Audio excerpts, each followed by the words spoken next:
gaganda ng mga bula, tulad ng mga kwento ni Kuya Joel.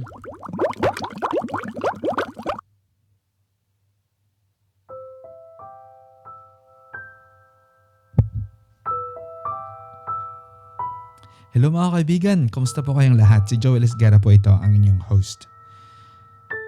Nagbalak po kaming lagyan ng content itong ating channel dito sa YouTube dahil hindi pa naman po siya natanggal. Subalit ang mga masasabi nating tunay na Dear Kuya Joel episodes ay nasa Spotify po.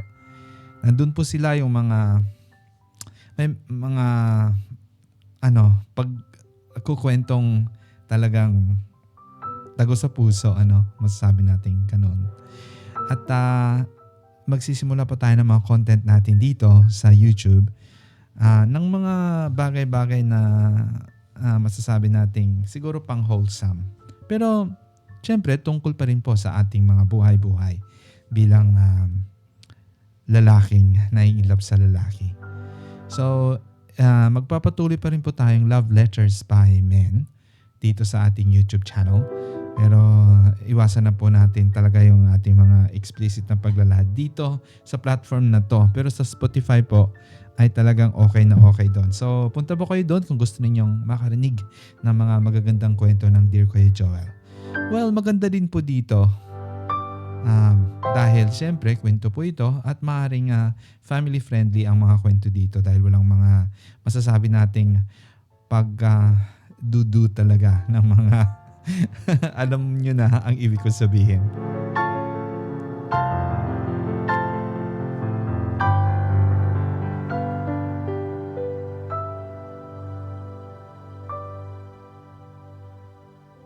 Okay, ang ating episode ngayon para sa Dear Kuya Joel YouTube ay pinamagatang Pag-ibig sa likod ng farm.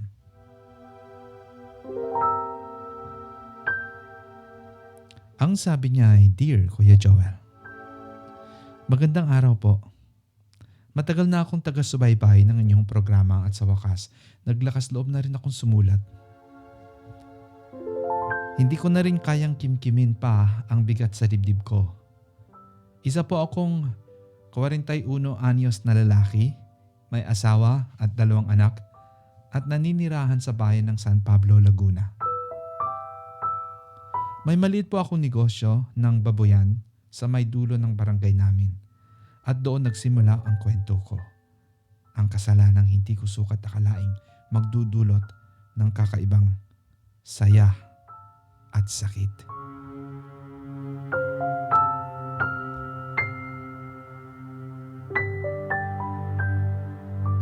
Ako po si Arman. Hindi ko na po ibibigay ang apelyido ko. Pero sapat nang malaman ninyong ako ay isang ordinaryong ama at asawa. Mahigit 15 taon na kaming kasal ni Linda at masasabi kong maayos ang aming buhay. Hindi marangya, pero sapat. Nagsimula kami sa maliit na tindahan sa Cavite noong bagong kasal pa lang kami at mula roon ay unti-unting lumago ang kita namin hanggang makabili kami ng lupa sa Laguna at nagtayo ng baboyan. Dito na rin kami nanirahan.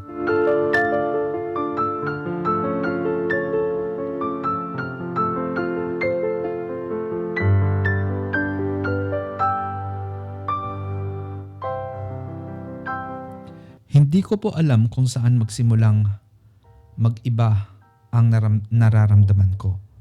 Pero siguro ay doon ko na rin masasabing nagsimula akong tuluyang gumuho nang dumating sa buhay ko si Jerome. Si Jerome ay 26 years old, tubong Cavite, at isa sa mga aplikanteng tinanggap ko bilang caretaker sa babuyan. Matipuno ang katawan, may taglay na tikas na kahit balot ng pawis at putik ay hindi mo ikakailang kaakit-akit. Tahimik siyang tao, masipag, may respeto, at higit sa lahat ay lambing na hindi ko maipaliwanag kung bakit tumatagos sa akin.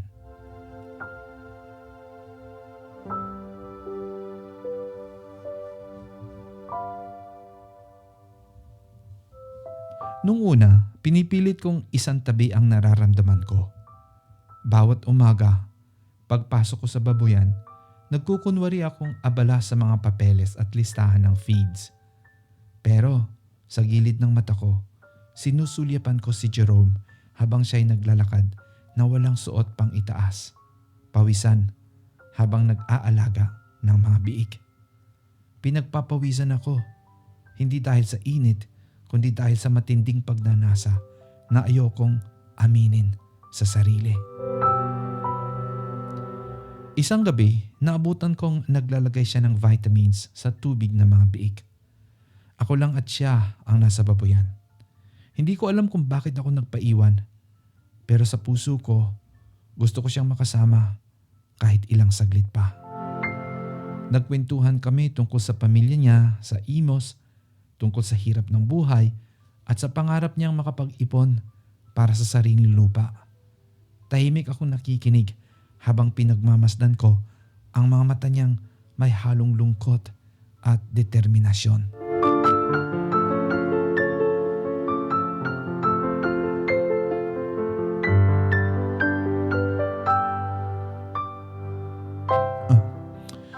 Sir, kumusta? Heto, nilalagayan mo pala ng feeds ang mga biik.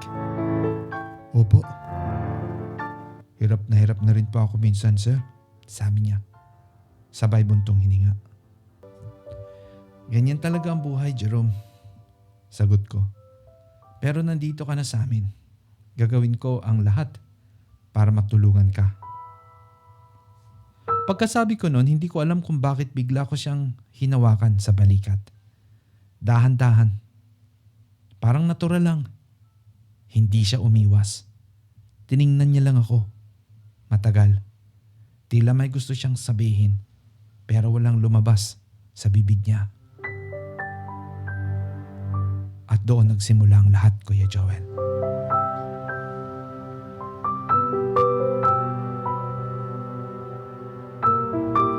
Sumunod na gabi, hindi na lang kwentuhan ang nangyari.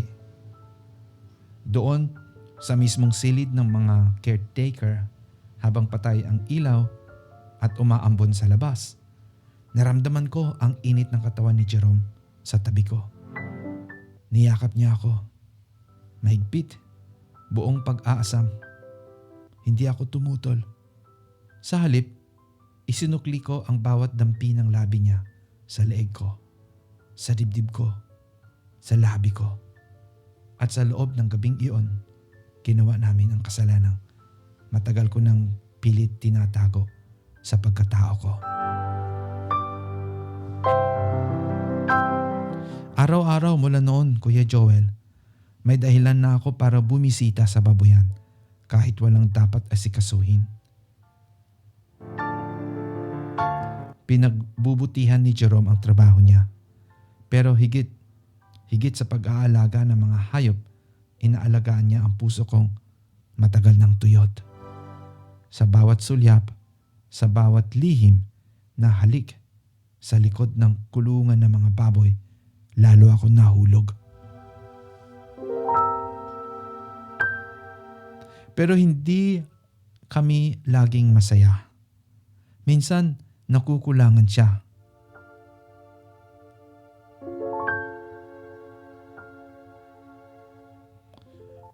Kailan ka ba magpakatotoo? Tanong niya. Minsan, habang nasa loob kami ng delivery van, papunta sa palengke ng Santa Cruz. Hanggang kailan ako magiging tago? Sa likod ng babuyan.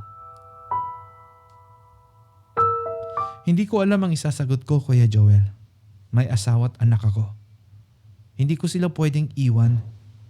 Hindi ko pwedeng ilantad ang relasyon naming dalawa. Sa mata ng lipunan, isa akong ama. Isang lalaking dapat tapat sa asawa. Pero sa puso ko, si Jerome ang nararamdaman o nagpaparamdam sa akin kung sino talaga ako. Dumating ang punto na nalaman ni Linda ang lahat. Isang gabi, habang nagpapahinga kami sa kwarto, nahulog ang cellphone ko. Nabuksan niya ang gallery at nandoon ang mga retrato namin ni Jerome habang magkaakbay sa loob ng van. Ang mga text naming puno ng pagmamahal at kasinungalingan. Anong ibig sabihin nito, Arman? Nanginginig na boses ni Linda. Babae ba to o lalaki? Hindi ko siya masagot. Tumulo ang luha ko, Kuya Joel.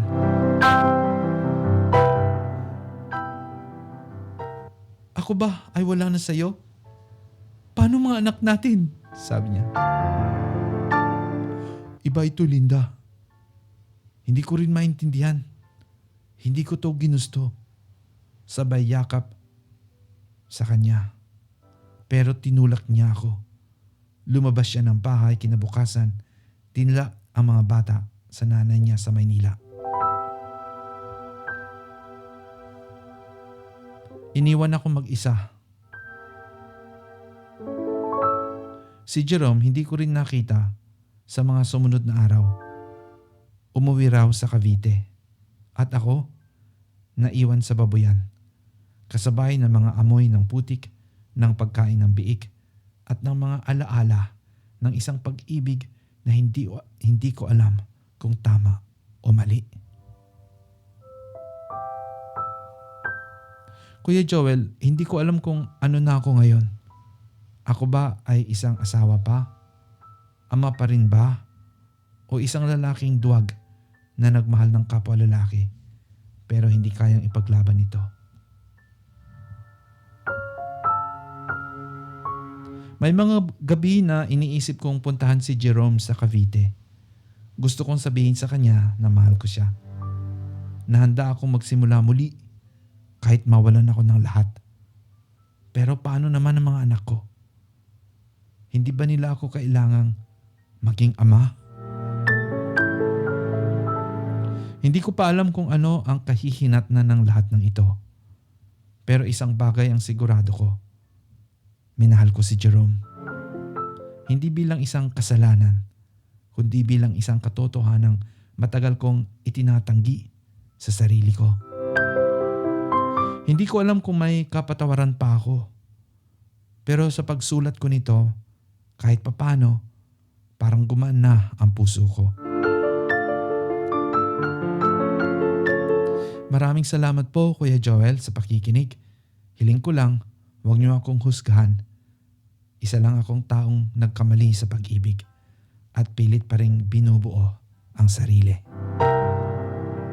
Lubos na kumagalang, Arman ng San Pablo, Laguna.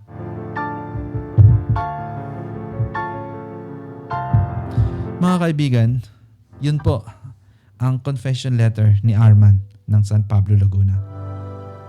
Aminin natin hindi unique ang istorya ni Arman. Maaring mangyari o maganap ito sa ilan sa atin. In fact, siguro naganap na nga. Kung mayroon kayong sariling similar o kaparehong istorya, huwag magatubiling ipadala ang inyong kwento dito sa ating programa sa dearkuyajoel@gmail.com. I-specify lamang po ninyo kung magsulat kayo ng kwento at kung masyadong maraming paglalahad ng tungkol sa mga alam nyo na masyadong explicit na pagkwento. Sabihin nyo lang dahil babasahin natin sa Spotify o kung medyo wholesome dito sa YouTube.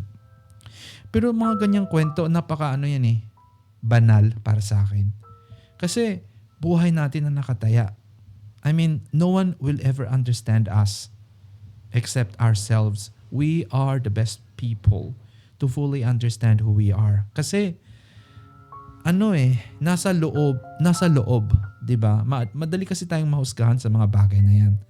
Lalo na't ang ating bansa ay napakalapit sa pagtuturo ng banal na kasulatan at maraming nagtatalo na ito nga ay mali. Pero tayo kasi ang nauukulan Tayo ang masasabi nating naging victimized ng feeling na to ng society. Tayong hinuhusgahan. At alam natin na minsan nagiging out of control ang mga desires na ito. Malalim kasi Malalim yung ano ba yung tama sa atin? Na minsan, pag nakatitig ka sa tao, talagang gustong-gusto mo. Pero bakit ipinagbabawal? You know? Bakit unfair? Kasi ang ang straight sex o ang straight relationships ay okay eh. Bakit kapag pareho tayong nasa kasarian, nagiging mali at nagiging hindi tama? Napaka-unfair, di ba? Hindi naman natin ginusto, tayo nilalang na tao dito, pareho na din tayo. Sabi pa nga ng Panginoon sa banal na kasulatan ay lahat ng kanyang ginawa ay maganda. The things that God created are all good. Kaya nga nasiyahan siya. Bakit? Di ba tayo created ng God? Bakit bigla na lang naging kasalanan ang umibig sa kapwa kasarian? Bakit? Sa kaso ni Arman, syempre, malaking bagay ang at stake kasi may mga anak siya at may asawa. At meron din siyang parang tinataglay o kinikip na status sa kanyang buhay. Pero merong iba din sa atin na we don't care. Wala tayong mga anak, wala tayong asawa. Free tayong umibig. Pero hindi tayo free na husgahan ng iba. Pero sabi nga nila, ang paghuhusga daw ng iba sa atin ay hindi natin dapat alalahanin. Dahil wala tayong pakialam sa opinion ng ibang tao sa atin. Yun ay mga opinion ng ibang tao sa atin. At sometimes, we can't control all those things. They may have a negative thought about us. They might tell us that we might go to hell or we are a menace to society and that, sabi pa ng iba, we are a disgrace. Salot tayo sa buhay, sa mundo. Which of course, it's a way of destroying us.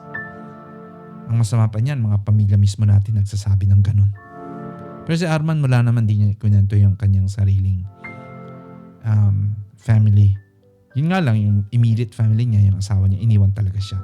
And of course, maintindihan naman natin sa punto ng asawa niya. Kaya mo bang makipag-live in o makipamuhay sa isang taong umiibig na sa kapwa lalaki? Siyempre sa punto ng asawa niya, si Linda may point din. Maraming mga tanong, maraming mga komento sa ating ganitong uri ng buhay. Kasi nangyayari. Kasi may taong involved . Kasi malalim ang tagos, pagpasok sa ating dibdib. It really hit us. It's part of our lives. That's why it matters. That's why this program, no matter how much people tell us to kind of stop it or move or go away, we can't because it's people.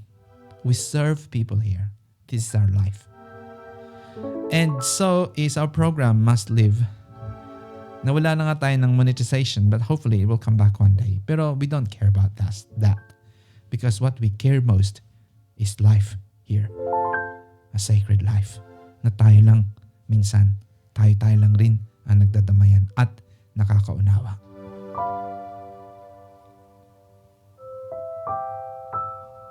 Okay mga kaibigan, sana ay naaliw namin kayo ngayong episode na ito dito sa Dear Kuya Joel YouTube, episode 1. At sana ay meron din kayong mga kwentong ipadala sa atin.